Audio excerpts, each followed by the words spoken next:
Merci beaucoup Claire. Donc, bonjour à tous. Donc effectivement, je vais vous parler un petit peu de ce qu'on connaît maintenant de la génétique des troubles du développement intellectuel. Donc je ne vais pas forcément beaucoup vous parler, je vais pas vous parler de diagnostic puisque ça mes deux collègues vont l'aborder juste après moi. Mais je vais vous parler un petit peu de ce qu'on connaît, des gènes impliqués, enfin des mutations et de ce qu'elles font, de ce qu'on essaye de voir, comment elles pourraient avoir un effet sur le développement du cerveau. Donc les troubles du développement intellectuel sont donc des perturbations, la conséquence de perturbations qui vont survenir au cours du développement du cerveau et qui vont impacter son fonctionnement. Et donc ces perturbations, elles peuvent être d'origine environnementale ou génétique. Donc de la même façon, je ne vais pas trop vous parler des causes qu'on dit environnementales, parce que je pense que mes collègues vont un petit peu en parler aussi après dans le diagnostic étiologique. Et donc on va focaliser un petit peu sur les causes génétiques.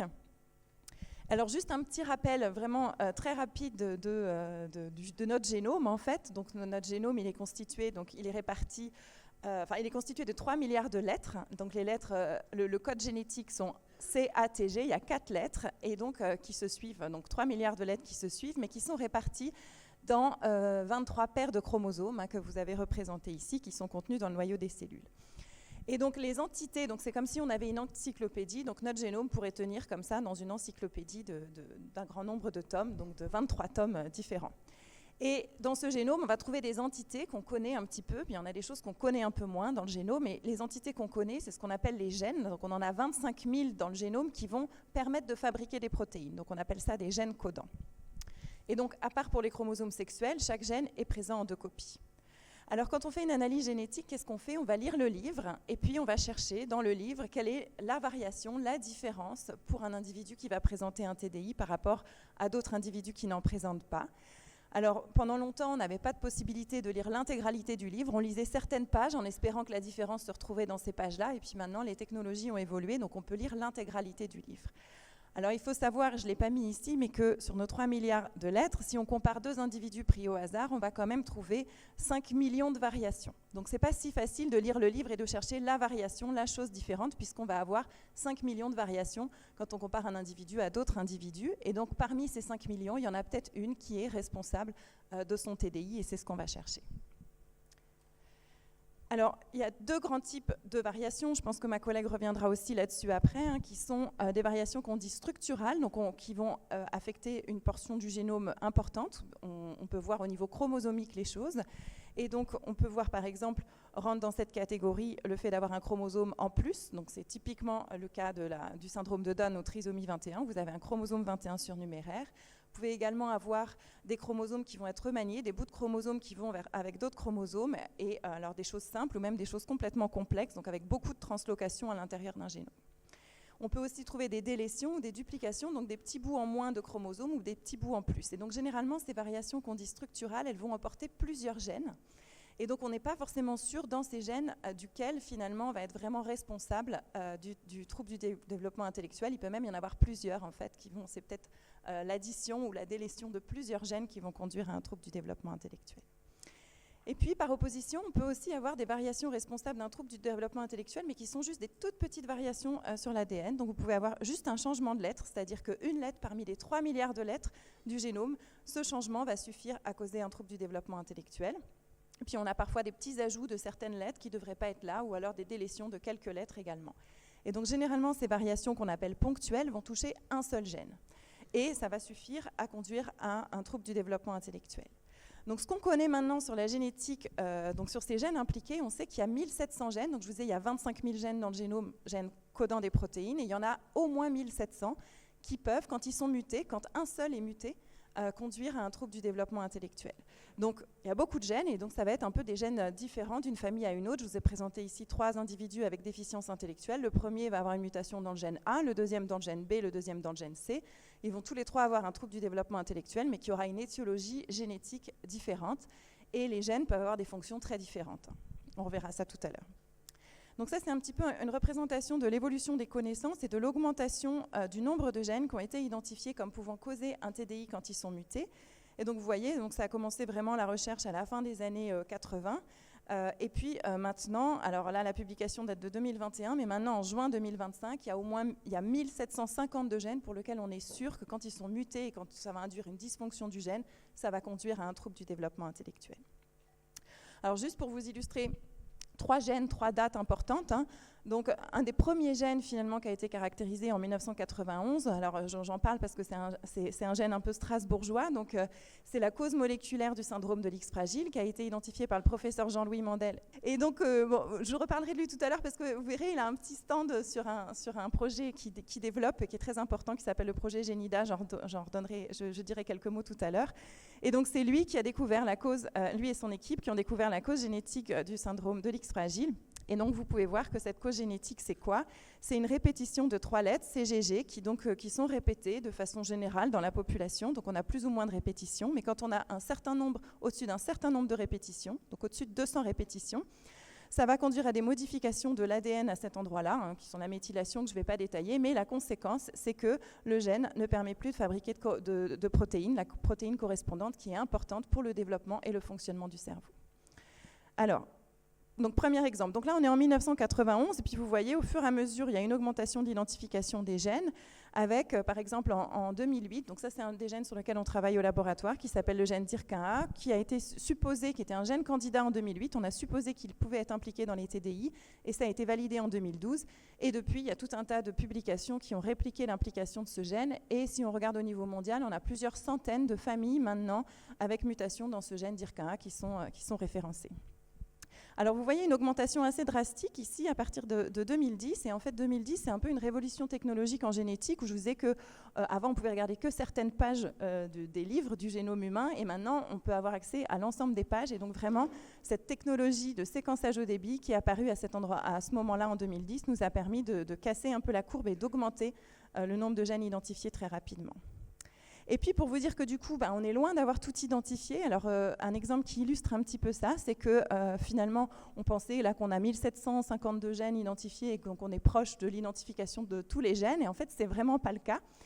Et un gène qui a été caractérisé, donc un gène important a été caractérisé l'année dernière, donc juste en avril 2024, qui est le gène RNU4-2. Alors il a un nom un petit peu barbare, et en fait c'est un gène qui lui ne permet pas de fabriquer une protéine. Il va juste fabriquer un ARN et pas une protéine. Il est tout petit, il fait 120 lettres, mais on l'a retrouvé muté dans 0,5 à 1% des cas de TDI génétiques. Alors ça peut paraître pas beaucoup, mais si on compare à l'X fragile c'est 1% à peu près. Et donc du coup, c'est une des causes les plus fréquentes monogéniques de troubles du développement intellectuel qui vient juste donc d'être identifiée l'année dernière et qui a permis de donner beaucoup de diagnostics de patients qui étaient en errance de diagnostic génétique. Et donc, effectivement, ça c'est vraiment une question importante. Quand vous faites un séquençage du génome humain, vous regardez l'ensemble du génome, vous ne trouvez une variation génétique que dans 50% des cas de patients avec TDI supposés d'origine génétique, quand vous avez exclu d'autres causes au départ. Donc ça veut dire qu'il reste la moitié des cas pour lesquels on n'a pas trouvé la variation responsable, qui existe sûrement et qu'il faut qu'on cherche. Et donc il reste beaucoup à découvrir, et notamment dans ces régions qui ne sont pas dans les gènes qui codent des protéines. Donc là, je vous ai donné l'exemple de RNU4-2, mais on a aussi d'autres régions, même en dehors des gènes, vraiment des régions où on pensait pendant longtemps qu'elles ne servaient à rien.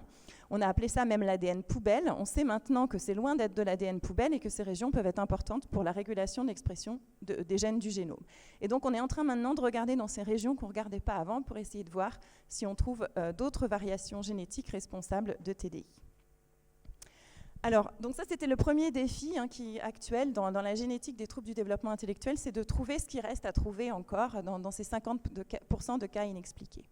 Le deuxième défi, c'est ce qui a été trouvé. On a par exemple, donc je vous ai montré le gène DIRK1A, pour lequel maintenant on a à peu près 300 familles qui sont identifiées à travers le monde. Donc l'idée après, c'est d'essayer de voir en fait quel est le lien finalement entre la mutation génétique et les manifestations cliniques. Et donc déjà de faire un répertoire de toutes les mutations génétiques identifiées dans ce gène, et puis de regarder les manifestations cliniques et de regarder notamment ce qui est spécifique un petit peu à cette forme génétique en particulier. S'il y a une mutation dans ce gène en particulier, est-ce que ça va donner plus un certain signe clinique? Et je pense que ça, mes collègues vont en parler tout à l'heure. On va parler d'épilepsie, on va parler de troubles du sommeil qui peuvent être parfois plus importantes dans certaines formes génétiques que dans d'autres. Et ce qui est important aussi, c'est d'avoir une idée de l'histoire naturelle, c'est-à-dire l'évolution finalement des patients avec TDI en fonction des formes génétiques. Ça peut être un petit peu différent.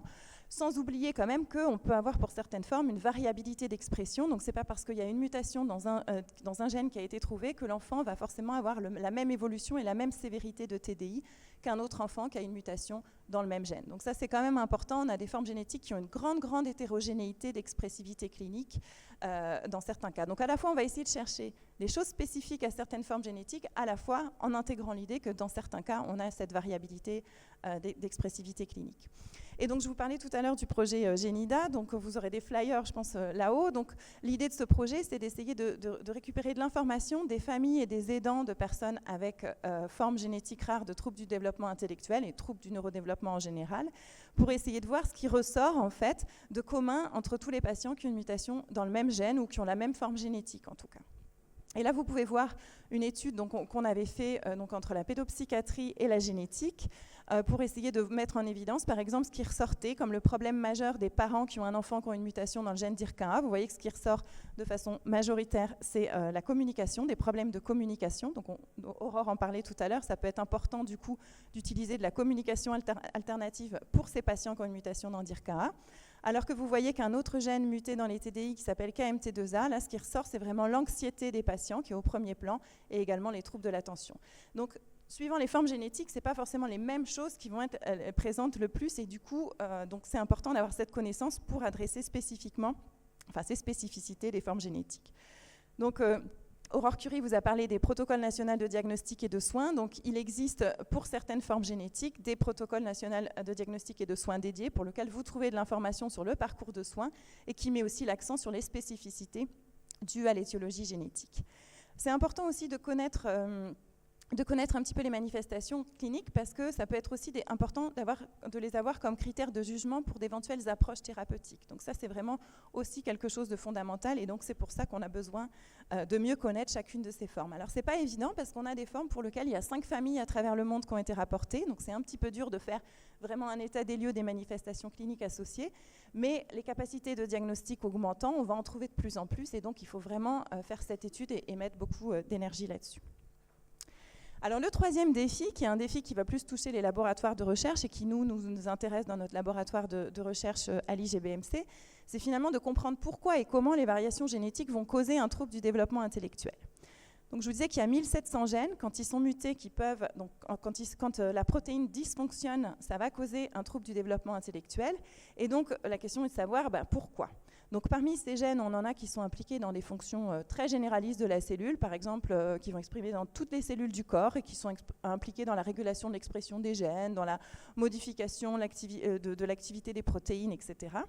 Et on va quand même trouver également des choses qui vont être un peu plus spécifiques au cerveau, par exemple des gènes qui codent des protéines qui ne sont exprimées que dans le cerveau, que dans les neurones, et qui vont permettre la communication entre les neurones, par exemple. Donc on va avoir un petit peu les deux types de gènes et de fonctions qui peuvent être altérés. Et notre but, le but idéal, ça serait de comprendre pour les 1700 gènes qui sont caractérisés, finalement, quels sont leurs rôles, quel est le rôle de chacun de ces gènes exactement, et des protéines qui sont fabriquées par ces gènes dans le développement et le fonctionnement du cerveau. Et donc pour faire ça, on a différents modèles. Et donc, il existe des modèles animaux. Donc, parmi mes collègues, par exemple à l'IGBMC, il y a des gens qui travaillent sur des formes génétiques de troubles du développement intellectuel en utilisant du poisson zèbre, en utilisant de la souris ou même du rat.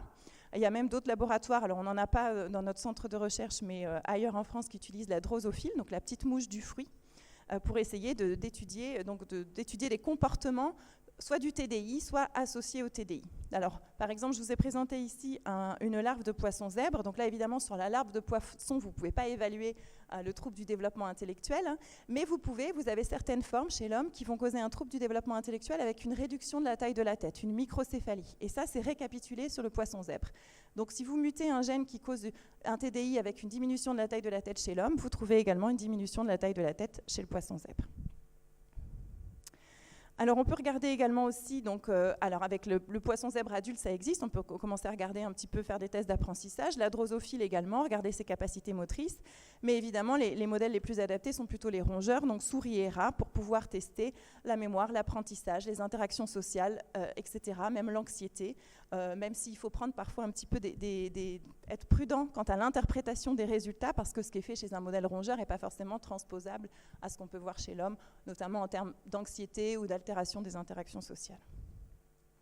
Alors juste pour vous présenter un exemple de quelque chose qui avait été fait il y a maintenant quelques temps sur un modèle souris de syndrome de l'X fragile. Alors c'était à l'époque où il y avait une potentialité, un inhibiteur de récepteurs au glutamate qui présentait un intérêt pour un potentiel traitement. Alors depuis c'est un peu retombé puisque les essais cliniques chez l'homme n'ont pas été concluants. Mais vous pouvez voir chez la souris, c'est juste pour vous illustrer le genre de test qui peut être fait. Donc là vous avez une souris que vous allez placer dans une cage, il y a une partie éclairée et une partie sombre. Et la souris est plutôt attirée par la partie sombre, donc elle va avoir tendance à aller dans la partie sombre. Et puis, quand elle arrive dans la partie sombre, elle va recevoir un choc électrique.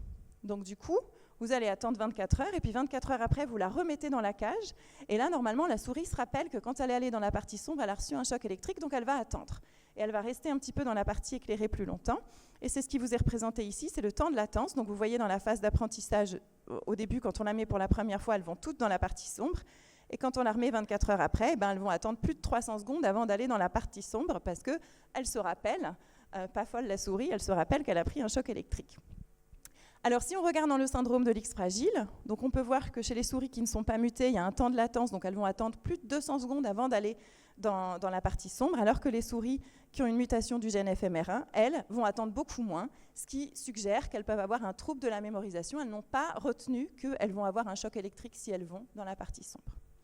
Et donc à l'époque, dans ce papier, ils ont testé justement un inhibiteur d'un récepteur au glutamate, et ce qu'ils montraient, c'est qu'en fait, donc là c'est des souris traitées, non mutées, mutées, et en fait ils montraient que les souris mutées pour le syndrome de l'X fragile avaient un temps de latence augmenté après traitement, ce qui suggérait qu'elles pouvaient peut-être mieux apprendre après traitement.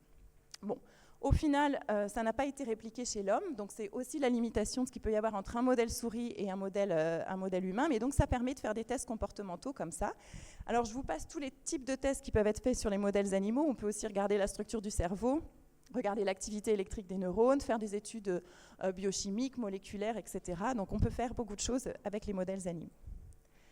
En parallèle de ces modèles animaux, on trouve également des modèles cellulaires. Donc nous, c'est plutôt les modèles sur lesquels on travaille au laboratoire, qui sont des modèles cellulaires humains. Donc on est capable maintenant, alors pendant longtemps on n'en était pas capable, mais depuis quelques années maintenant, plus d'une vingtaine d'années, on est capable de prendre des cellules qui se sont différenciées, par exemple des cellules de la peau, donc qui a acquis les propriétés de cellules de la peau, et d'effacer un peu leur programmation, de les reprogrammer et de leur dire maintenant, vous allez être des cellules vous pouvez donner n'importe quel type de cellules.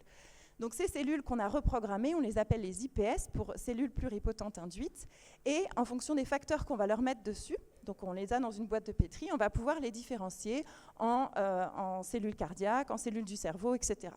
Donc nous, ce qui nous intéresse pour les TDI, c'est des cellules du cerveau, et donc on va être capable de leur mettre un cocktail de molécules qui va les pousser à se différencier en cellules du cerveau. Et notamment, on peut faire ça de façon en 3 dimensions, et c'est ce qu'on appelle les organoïdes cérébraux. Alors pendant longtemps, ça a été appelé par un peu abus de langage des mini-cerveaux, mini-brain en anglais. Donc il faut s'imaginer que ce n'est pas du tout des mini-cerveaux, hein. On n'a pas du tout un cerveau sur une boîte de pétri qui serait prêt à être greffé à un être vivant, pas du tout. En fait, c'est plutôt des petites sphères comme ça, qui vont avoir un amas de cellules. Quand vous les coupez, vous obtenez ce que vous voyez ici, c'est-à-dire que vous allez voir différents types de cellules du cerveau qui sont les cellules qui vont proliférer et se différencier lors du développement du cerveau. Donc par exemple, en vert, vous avez des cellules progénitrices qui sont des cellules qui prolifèrent, et puis à un moment, elles vont se différencier en neurones matures que vous avez ici en bleu. Et donc on va pouvoir voir si, quand on a des cellules mutées pour un gène et qu'on compare à des cellules non mutées, par exemple, est-ce que ça va affecter le nombre de cellules progénitrices, leur capacité à se multiplier ou leur capacité à se différencier en neurones. Et donc, c'est évidemment pas un cerveau in vitro, mais c'est quand même une reproduction de certaines étapes du développement du cerveau qui peuvent nous aider à comprendre où est le problème, en fait, quand le gène n'est pas fonctionnel. Alors on peut faire soit des cerveaux qu'on dit entiers, c'est-à-dire qu'on ne va pas trop guider la différenciation, on va essayer d'avoir un peu une représentation des différentes structures cérébrales, même si ce n'est pas du tout structuré comme un cerveau, hein, mais pour avoir tous les types de cellules possibles qu'on peut trouver dans le cerveau. Ou alors on peut faire des organoïdes régions spécifiques, par exemple vous pouvez focaliser sur le cortex et regarder que des cellules du cortex qui vont se différencier. Alors, on a aussi, dans nos révolutions technologiques en biologie, on a aussi la possibilité maintenant d'analyser des cellules uniques. C'est-à-dire que vous prenez une petite sphéroïde, comme je vous montrais, l'organoïde, et puis vous allez analyser chacune des cellules de façon individuelle pour savoir ce qu'elle est. Est-ce qu'elle est plutôt un progéniteur, une cellule progénitrice? Est-ce qu'elle est plutôt un neurone différencié? Quel type de neurone, etc. Et donc c'est ce qui est représenté ici sur ce résultat d'analyse des cellules uniques, où vous voyez que vous allez avoir des cellules plutôt qui vont donner des neurones excitateurs et des neurones inhibiteurs, parce qu'on a deux types de neurones dans notre cerveau, certains qui vont envoyer un signal positif et d'autres négatifs. Les deux sont hyper importants pour créer un équilibre de transmission, de mémorisation et éviter une suractivité du cerveau et des potentielles conséquences comme des crises d'épilepsie. Et donc ce que vous pouvez voir, c'est que, alors je vous cite juste une étude, alors ça c'est un laboratoire qui est en Allemagne et qui est un peu un laboratoire pionnier sur les travaux sur les organoïdes cérébraux, où en fait donc, ils en font depuis maintenant quelques années et ils sont amusés, entre guillemets, à inactiver, donc à impacter 36 gènes. Alors eux ils disent des gènes d'autisme parce que ça vend toujours mieux de mettre des gènes d'autisme dans une publication, mais peut-être que vous êtes familier avec la liste des gènes. Moi quand je regarde la liste des gènes, c'est des gènes de TDI pour la plupart, donc qui peuvent causer du TDI avec ou sans autisme. Et donc ils ont regardé quelles étaient les conséquences sur la fabrication de ces organoïdes cérébraux et sur le type de cellules qu'on pouvait trouver dans ces organoïdes s'il y avait une mutation dans ces gènes. Alors je vous présente juste un exemple ici. Si vous prenez le gène ADNP par exemple, ce qui est présent en rouge, c'est en fait les cellules qui vont être enrichies dans cet organoïde avec cette mutation dans ce gène, qui est impliqué dans une forme de TDI, comparé à des organoïdes qui ne sont pas mutés. Donc on peut voir que quand on a une mutation dans le gène ADNP, on va avoir plus de ce type de cellules, qui sont des neurones excitateurs ici, et puis moins d'autres types cellulaires. Et donc on peut faire ça pour différents gènes, et comme ça avoir une idée de finalement l'impact de la mutation, en tout cas de l'altération du gène sur le développement du cerveau, avec tout le bémol que ça reste vraiment in vitro. On peut aussi faire des choses, donc au-delà de la différenciation en 3 dimensions en organoïdes, vous pouvez aussi différencier vos IPS, donc vos cellules souches pluripotentes, en neurones directement, et on peut même les faire pousser sur des électrodes pour essayer de regarder l'activité électrique des neurones. Donc les neurones, ils fonctionnent, justement, ils transmettent l'information nerveuse avec un signal électrique, et donc vous pouvez mesurer ce signal électrique, donc vous différenciez les cellules pendant 28 jours, et vous allez regarder leur activité électrique. Donc ça, c'est un travail qui a été fait par une équipe en Hollande où ils ont comparé l'activité spontanée de neurones qui ont une mutation, donc dans le gène ANG2, qui est responsable des formes de TDI avec troubles du spectre de l'autisme et épilepsie. Et ils ont comparé donc, des neurones qui n'avaient pas de mutation, donc c'est les wild-type ici, avec des neurones qui avaient une mutation. Et ça, c'est l'activité électrique, le profil d'activité électrique de ces neurones. Et ce que vous pouvez voir, c'est que du coup, il est complètement différent entre les deux. Et donc, pour les neurones qui ont une mutation dans ce gène, on voit qu'en fait, il y a une activité électrique beaucoup plus intense, beaucoup plus fréquente que pour des neurones wild-type qui, eux, ont une activité électrique, ici, en burst, mais vraiment très organisée, alors que les autres sont complètement désorganisés. Donc ça peut nous aider à comprendre pourquoi donc des mutations dans ce gène en particulier vont causer un trouble du développement intellectuel et aussi une épilepsie. Ces modèles, donc, ils nous permettent de comprendre, mais ils nous permettent éventuellement aussi d'envisager des approches thérapeutiques, de tester des approches thérapeutiques. Donc, que ce soit les modèles animaux ou les modèles cellulaires, on va pouvoir éventuellement tester des composés, par exemple, pour voir si on réverse cet effet, c'est-à-dire si on retrouve une activité électrique neuronale normale dans ce cas-là, ou par exemple dans les cas que je vous ai présentés avant sur les organoïdes, pour voir si ça refait le bon nombre, les bonnes catégories de cellules en bonne proportion, etc., comparé à des cellules non mutées. Alors juste un petit dernier mot avant la problématique qu'il y a aussi. Donc on peut envisager, une fois qu'on a mieux compris la physiologie de ces formes génétiques de TDI, envisager d'éventuelles approches thérapeutiques, mais il y a quand même aussi quelque chose qu'il faut considérer, et donc ça c'est un peu le défi numéro 4, c'est d'être sûr de l'effet des mutations sur les gènes. Donc là je vous ai présenté des études où en fait on va affecter le gène, parfois on va l'enlever du modèle animal ou du modèle cellulaire, et regarder ce qui se passe quand le gène n'est pas fonctionnel. Mais en fait, c'est pas forcément cette conséquence, toutes les mutations génétiques impliquées dans les TDI n'ont pas forcément cette conséquence de perte de fonction du gène. Donc tout à l'heure, on parlait du syndrome de l'X fragile. Je vous disais que quand il y a cette expansion de triplet, on va avoir une diminution, voire une perte totale de la fabrication de la protéine qui correspond au gène. Donc là, vous n'avez plus de protéines, donc évidemment, vous avez une perte de la fonction que normalement cette protéine effectue lors du développement et du fonctionnement du cerveau. Mais on a donc l'approche thérapeutique, ça serait de restaurer ou d'activer l'expression d'une protéine qui, elle, est fonctionnelle. Mais on va avoir certains cas où, en fait, c'est pas la même, la mutation génétique est différente. Et donc ici, je vous ai présenté le cas d'une mutation génétique qui ne va toucher qu'une petite partie de la protéine. Donc la protéine, elle est composée, donc les unités de la protéine, ce sont des acides aminés. Et ici, on a le remplacement d'un acide aminé en position 205. Donc on avait un acide aminé qu'on appelle leucine, qui est remplacé par un acide aminé arginine.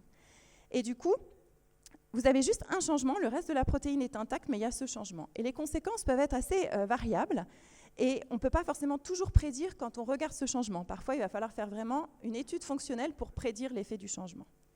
Un des types de changements, ça peut être que finalement, cet acide aminé, il est essentiel pour la fonction de la protéine, et quand vous le changez, en fait, la protéine, elle est là, mais elle n'est plus fonctionnelle. Donc elle va être présente, mais elle ne peut plus faire sa fonction. Et donc on revient sur un peu un effet perte de fonction.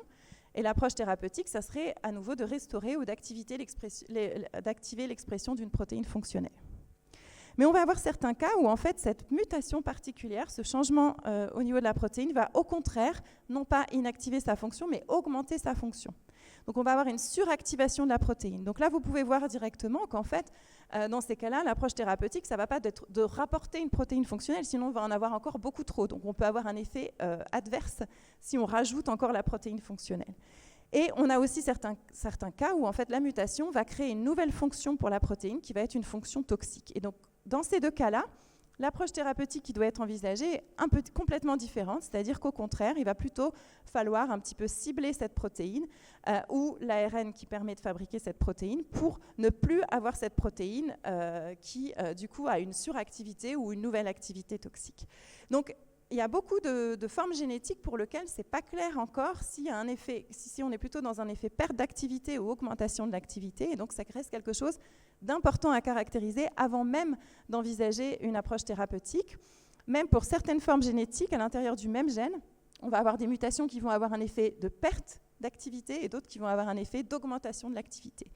Donc c'est très important d'avoir bien ça en tête et de caractériser ça avant d'imaginer pouvoir intervenir en perspective thérapeutique. Et l'autre chose, le bémol aussi à prendre en compte, c'est qu'il faut savoir si par exemple on décide de rajouter une protéine fonctionnelle, il faut savoir si on en rajoute trop, est-ce qu'il n'y aura pas un effet négatif. De la même façon, si on diminue l'expression de la protéine qui porte la mutation, dans le cas de mutation où on aura une augmentation de la fonction de la protéine, est-ce que le fait de diminuer trop les protéines qui font cette fonction n'aurait pas aussi un effet négatif? Donc en fait, il y a tout ça à prendre en compte, et comme vous avez plus de 1700 formes génétiques, il faudrait avoir cette caractérisation pour les 1700 formes génétiques, voire pour chaque mutation un petit peu particulière.